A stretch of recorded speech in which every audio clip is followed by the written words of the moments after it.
Welcome, everyone, to RB1 Colon Fantasy Football Podcast, part of the Fake Teams Podcast channel. I am your humble host, card-carrying member of the Taysom Hill is not a franchise quarterback club, and already ordered a Cam Newton Patriots jersey, Pete Rogers. And I am joined by some of the guys. We have resident old man, the Duck Father, and recovering Texans fan, Clark Barnes, and ginger crazy hair, but he threw a hat on it, so it's now covered. Political wild card, and thinks your favorite team is run by donkeys, Nick Bodiford. Guys, how are we doing today? Doing great, Pete. Good, Pete. How you doing? I am good, Nick. Normally, I like to fill the opening of the show with pleasantries and with, idle banter, but there is no time for that. Because, play the music. Victory lap for the RB1 podcast. Cam Newton is officially a New England Patriot. Let's hear it. Yeah, we gotta celebrate. Come on, oh, we gotta celebrate.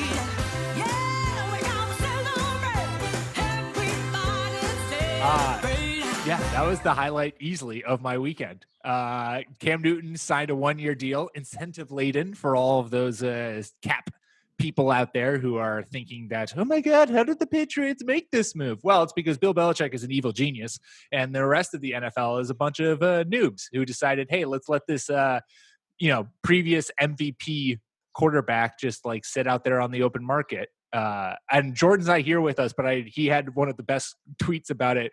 Basically, that the Bears, he reminded everyone to the fact that the Bears traded in order to pay Nick Foles $20 million guaranteed. So, well done, Chicago, as always.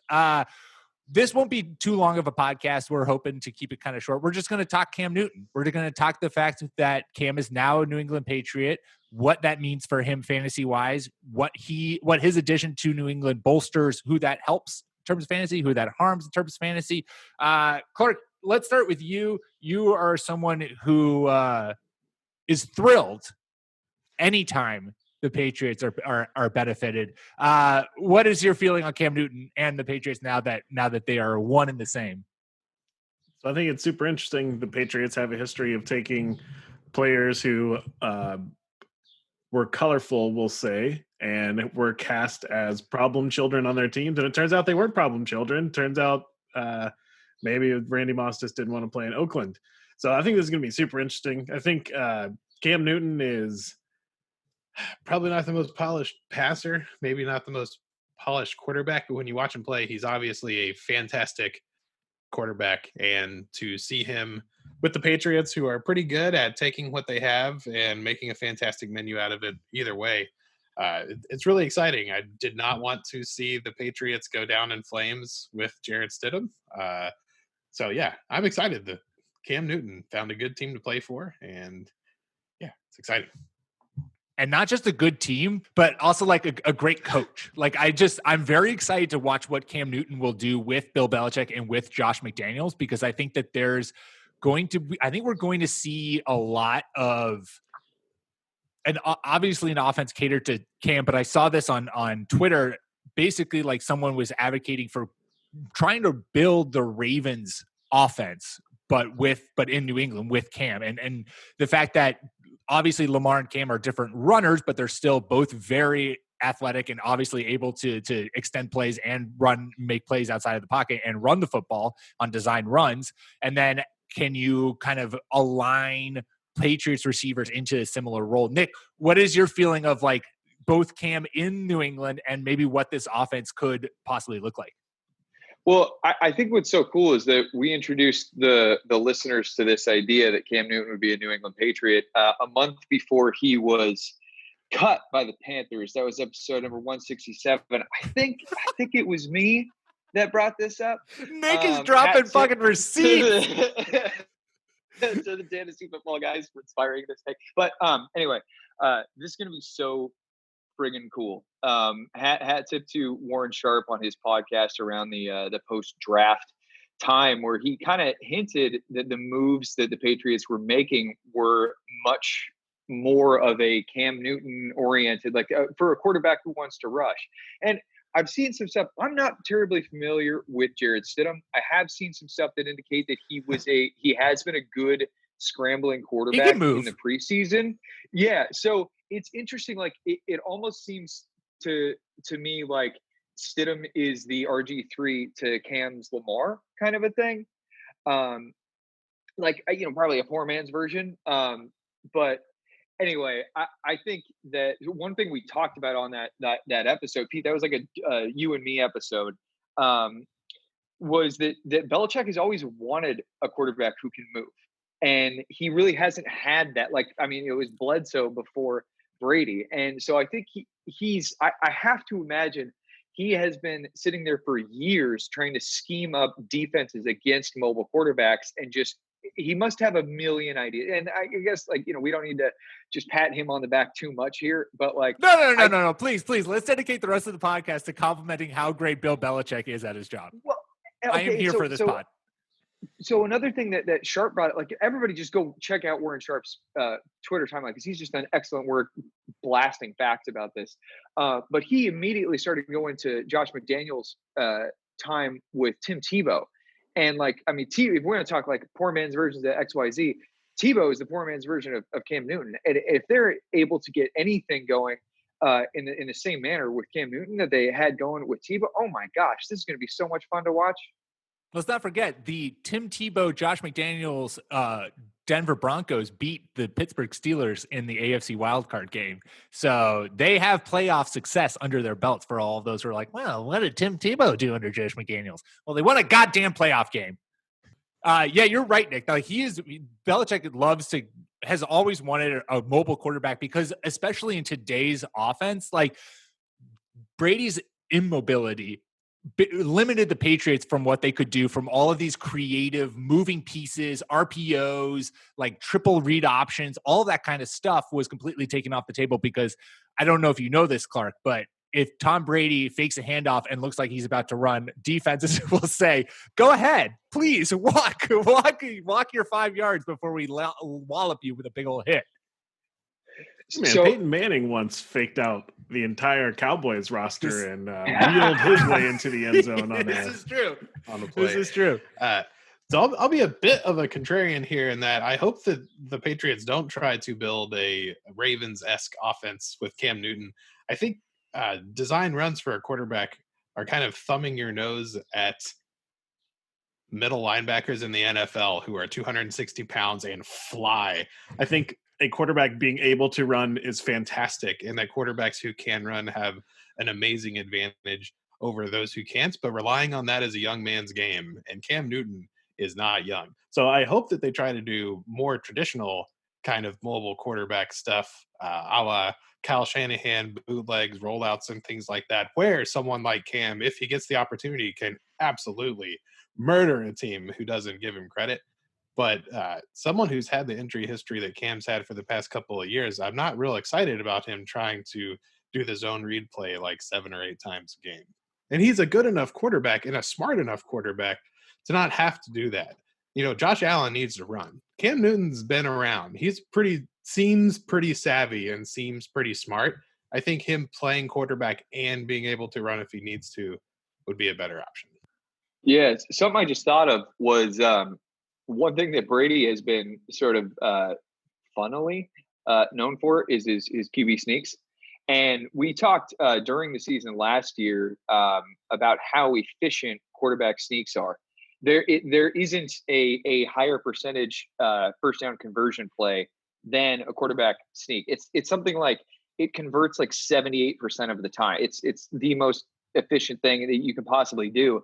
And so to your point, Clark, if they do just dial back Cam Newton's open field running and just spam quarterback runs where they get in short yardage, just only do the okay, we'll have him fall forward. I mean, they're the same height, right? He's 6'5" or whatever. Yeah. So you're still getting that 2 yards by just falling forward. But now it's 250 pounds.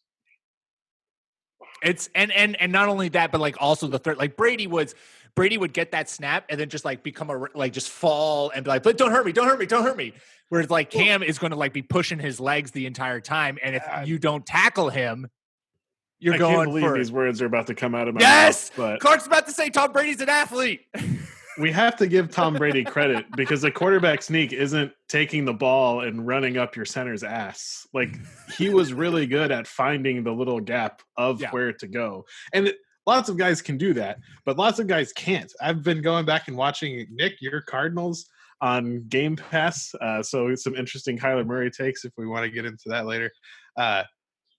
Sometimes quarterbacks do not understand what the sneak is supposed to be. And Tom Brady was actually really good at that. Having said all of that, I will take Cam Newton doing that play instead because he is also a giant and much more athletic. Oh yeah. Let's talk a little fantasy though for Cam. So when we did a QB deep dive. What was it, like 4 weeks ago now? Yeah, I'm just sad that I can't have a hot take for our QB show that Cam Newton's going to be quarterback 1 this year. It's okay, Clark. You can roll that out right here, right now. No. Put your name on that. I had said that on that show. My bold prediction was that Cam was going to be a top 25 quarterback, despite the fact not having an actual team at the time. Is it too bold? And we'll start with you, Nick. Is it too bold to say that Cam Newton is going to be a top 15 fantasy quarterback this year? No, I think it's appropriately bold. He still has to win the job, and we need come on. no, and so what I'm saying, what I mean by that is just my understanding is that he is healthy now.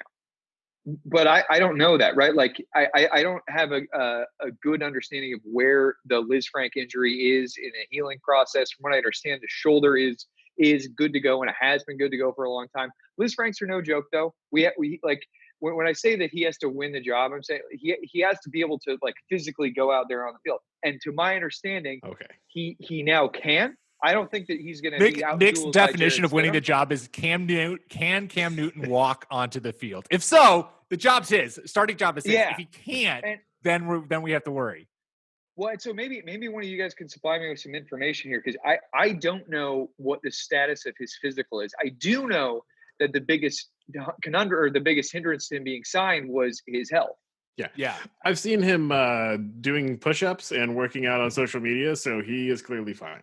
He's healthy. He's ready to go. Pissed off, healthy Cam Newton is ready to and thrive. He's obviously reinvented himself. He's in the best shape of his life. Lunch pail guy. Oh, wait. No, I'm sorry. That's the wrong. I'm so excited. All of the crazy fans out there who are like, oh, the Patriots dynasty is finally dead. Suck on a block of soap, baby. Nick, you raise a good point in that, if I can put some words in your mouth, we are assuming that he will be healthy, and the only thing that's been able to stop Cam Newton for the past 3 years was his health. We don't have any information, and so I think we're optimistic that he's going to come back. But you raise a good point of he might not be 100%. We just don't know. What's a number that you guys are both feeling comfortable with in terms of Cam's ultimate like fantasy value as a quarterback? Clark, go ahead.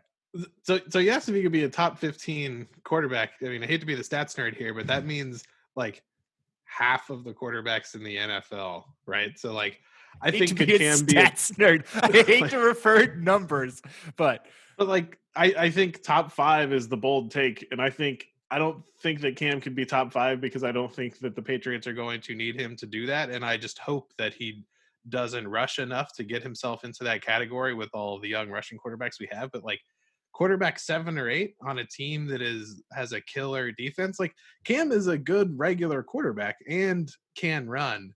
And the Patriots, again, they're a smart team. And so there's a lot of assumptions here, assuming he's healthy, assuming the Patriots didn't just seem smart because of Tom Brady. Like, I would not be at all surprised. Cam Newton, the 7 or 8, fantasy QB this year. Yeah, I like that kind of boldness. What's his ADP at right now? Good question. Well, in my only dynasty draft, he went in the 11th round to me. Was that I'm pretty today? excited about that. Take that, everybody. Nick, keep rambling. I'm looking up. That was in a Superflex FFPC dynasty draft. He was available in the middle of the 11th round. Okay, so I guess the thing is he could basically become the most valuable draft pick right now. It depends where his ADP goes, but basically, like what for quarterbacks, the whole point of drafting quarterbacks late is to get a quarterback 1 or some combination of quarterback 1s that you can stream every week. And if right now he's not going as a quarterback 1, then he's coming in as outrageous value. And just what I mean by quarterback 1 is just on a given week, you have someone you can plug in that gets you a top 12 scorer. And if he's not being drafted as that, then he's an outstanding value. Yeah. So I don't think things have like fully caught up, but I'm seeing anywhere between QB 29 and QB 25. Yeah, draft him there hard. Like, Oh, hell don't yeah. leave the draft without him. Yeah. I also think that it should be noted that this, and Nick, you were saying early in the show that this is like, this offense is really built in favor of what Cam can do and to take advantage of Cam. And so what I want to now talk about is, who do you think is a player who Cam's addition to the Patriots actually helps in fantasy? And I'll start off with talking about my boy, N'Keal Harry, because I obviously love me some N'Keal Harry. I was all about him last year, and he didn't quite piece it all together, but I'm putting all that blame on Tom Brady, because now in his sophomore season, he's about to break out.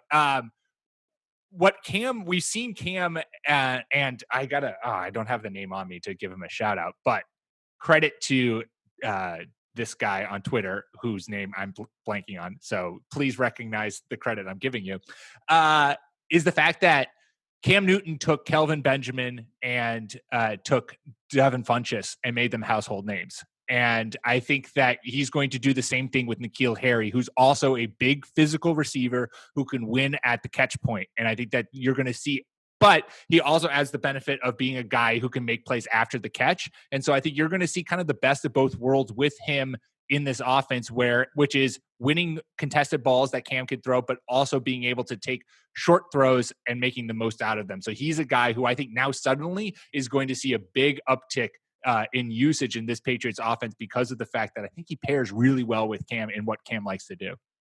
This is the kind of fantasy choice that is really fun to think about and tough to pull the trigger on if the ADP is wrong. I think N'Keal Harry is pretty much free in drafts, and will probably remain that, like, even if things get out of hand with him. What, 7th, 8th round?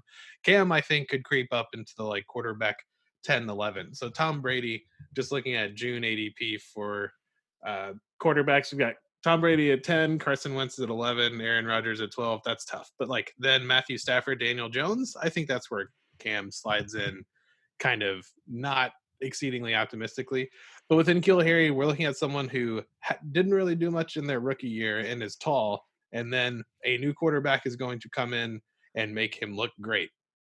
Maybe, but that's betting on two kind of odd things happening. I wonder what Cam's record with receivers who were good is, because we kind of see Cam lifting guys who, when they went elsewhere, were completely unable to perform. So maybe he can do that with N'Keal, and I'll save my guy for when you ask me. Okay. Yeah, I About to think launch into it and just cut Nick out. Sorry. I think that Harry can be. I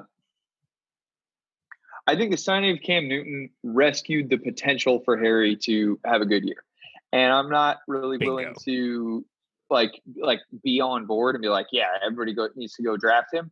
But I think that he created a possibility that was probably not going to be there with Jared Stidham. I think that's perfectly said. If you have him in Dynasty, like, you are excited because you're like, yes, N'Keal Harry might give me some real return this year. If you're drafting in redrafts because you think that the 2020 NFL season is going to happen, then I think it's not something where you need to be reaching for Harry. Maybe if you want to take a flyer on him in like one of the last few rounds, go ahead. But he's certainly a guy worth monitoring, because you're right, Nick. He now has more potential this year than he did with Jared Stidham under center. Clark, why don't you? I hear you might have someone to talk about. Why don't you talk about it? I mean, this is, I think, the most obvious one. The best wide receiver on the Patriots is Julian Edelman, and I think this completely revives his draft position as like a round 5, round 6 wide receiver that could really surprise us. Cam Newton, not exactly a pinpoint passer, but he has made some players who, again, went on to do absolutely nothing with other quarterbacks, really star players. So I think Julian Edelman is completely revived by this, and he's back on my target list. Yeah, so I'm glad you brought him up, because I think that somebody had to just say sort of like the same thing where, Right. Edelman, he's back. He's a safe pick now.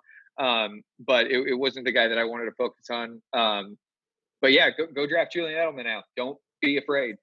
He might be. Is he the best receiver Cam's ever played with? Did Cam playing with Steve Smith? I don't remember. It's down to those two. I mean, Yeah. for sure, or Christian McCaffrey, right? Yeah, and Nice maybe one, Clark. DJ Moore, but I think DJ Moore has a good chance of like becoming the best, but I don't think that Yeah. he played with Cam while he was the best. no, I'm just stoking the fires. So I've just been or do we need to No, continue go ahead. covering Who's Edelman? your guy? Well, I was hoping to find a tight end because it's so interesting because the Patriots, they brought on 4 rookie tight ends. I do think this is a hedging here. I do think Matt Lacoste is very underrated, but the guy that I want to focus on is James White. What we've seen is when Cam Newton has a pass catching back, he uses him. In 2018, the leading receiver on the team was Christian McCaffrey. Now, James White isn't Christian McCaffrey, but if you go back through just look at like their raw stats, when he had Fozzie Whitaker, he was not peppering the running backs with targets. When it was Jonathan Stewart, in the like 2016 era, he was not peppering him with targets.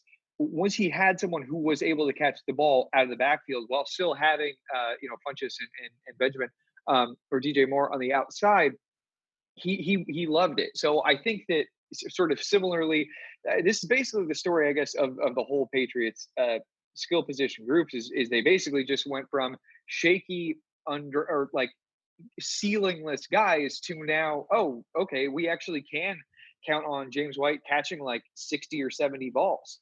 And that might not have been the case. I could see myself going, okay, well, Jared Stidham, he's inexperienced. Maybe he'll use White as the outlet pass. But if we get a former MVP who likes to throw to running backs, okay, I'll take that. Like that makes me feel way better about James White as a flex option in half point PPR, full point PPR.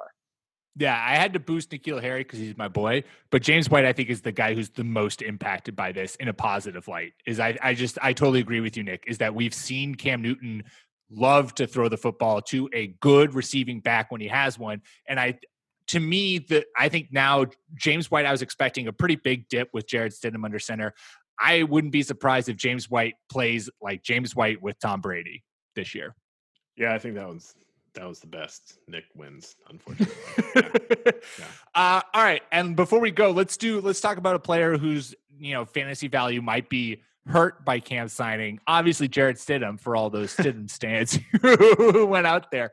The first guy who came to mind for me was Sony Michel, and I think it's because of the fact that, and we've talked about this at times for random parts, but Cam Newton, like we said with the short line goal, Cam Newton is a goal line back. Like that is how he has been used. He will probably continue to be used that way in New England because of the fact that he's, can fall forward and score a touchdown, and he's very hard to stop. I think that Sony Michel, until we see the fact that he is going to be not only reliably getting, a lot of the carries in the middle of the field, but also can really produce. He hasn't quite shown the explosiveness or shiftiness that maybe people thought he was going to have coming out of Georgia.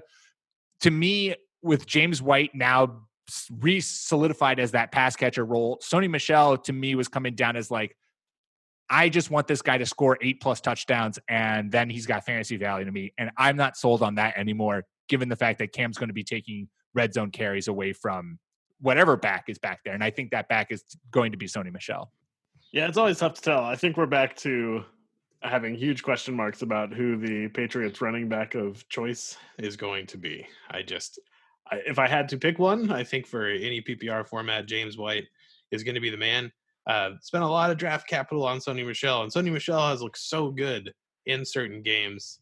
I can tell the story how Cam is a changed man, and they are going to have a more traditional running back. But yeah, any big quarterback who's going to vulture touchdowns at the goal line hurts who we think the odds-on regular running back is going to be. Yeah, I'm going to piggyback on this one. The guy most hurt is Sony Michel. I'm trying to find it from Sharp Football, but I think he was posting something about Cam Newton had the second most rushing touchdowns from like 2015 to 2018 behind Marshawn Lynch. It was like, right? Is that right, Clark? I saw something like that. I don't know who said it, but yeah. Lynch had like 58, and I think he had 54. another thing we haven't touched on here is Sony Michel. He just had a foot surgery, I think, within the last month. He did. too. Yeah, so he's going to probably start on the PUP list anyways. Yeah, so that was already a red flag. But now that they have like the greatest goal line back in the modern The last NFL decade. era, yeah, he's in trouble there. Which I will say, I think final pick of your draft, you could do worse than Damien Harris. I think he's going to get some playing time. They spent a 3rd round pick on him. It fits I'll take the cheapest guy and cross my fingers narrative, which has turned out to be right for like 8 of the 9 years the Patriots have been in this situation. Sony Michel, I'm trying to find where he's going right now. And it is show me. Oh, here he is. It's low. RB 31. Well, that being said, RB 31. Here's at least so this is Fantasy Pros conglomerate of all kinds of different sites. This is standard scoring, so non PPR, which is where I think Sony Michel has the best chance of actually being a fantasy viable running back. But he is going right behind Kareem Hunt, and he is going ahead of Darius Geis, Keyshawn Vaughn, Jordan Howard, Kerryon Johnson, Ronald Jones, Marlon Mack, Phillip Lindsay, Damian Williams, Tevin Coleman, and James White. Like that, to me, that is all of those running backs I'd have over Sony Michel, in my personal opinion. Yeah, Keyshawn Vaughn. Go ahead. I mean, I'd say Marlon Mack and Darius Geis, and then that sounds about right. Otherwise, oh, that's funny. Yeah, I'm not going anywhere near Geis ever. But yeah, no, I've always been off of him. But so yeah, I mean, so Keyshawn Vaughn, and I really in these late rounds, I've really been enjoying taking Matt Breida or Jordan Howard. I think it's just they're gonna get 10 to 15 touches each, and that team is kind of good now. And I don't know, just go get yourself this bet on one of guy. them, because one of them is going to be that backfield. I totally agree. Yeah. Anywho, talking about Clark, do you have a non Sony Michel who fantasy value got diminished by Cam? No, because I think I was so down on what the Patriots were going to be this season that I was even out on getting Julian Edelman super late, just because I thought they'd be still up and down with an unproven quarterback. I think this is just really a big positive for everybody. The pie gets bigger, and so everyone benefits. Yeah, I am both as a Patriots fan, but also just as a football fan. I am so excited for this. I have been on the Cam bandwagon ever since those workout videos came out, and he was looking hungry and fit. And I was like, yes, let's see this happen. Give me Cam Newton, baby. Let's ride. And let's also see what kind of crazy fur-lined jackets he's got prepared for his post-game interviews in the North. Yeah, I think it'll be fun watching the dynamic between Newton and Belichick play out, because Newton is a much louder person than Belichick typically wants. That being said, Randy Moss is loud as hell. So perhaps it's just not even going to be a thing at all, but it will be, the way that things play out will be really cool to watch. Cool beans. Well, we said we wanted to keep it short, and that's what we're here for. So make sure to subscribe wherever you get your podcasts, iTunes, Spotify, Stitcher. We are there. The Fake Teams podcast channel, that's where you can find us. Drop us a review. Give us 5 stars. If you have any fantasy questions, leave them in there, and we'll make sure to answer them on the podcast. Or you can tweet them at us at RB1 Podcast. You can follow myself at Pete M. Rogers. Follow Clark at NFL Clark, and Nick at Ginger__Nick without a K. We will be back at you next week. Everyone wear your fucking masks so we can watch Cam Newton take over the NFL. Until then, peace!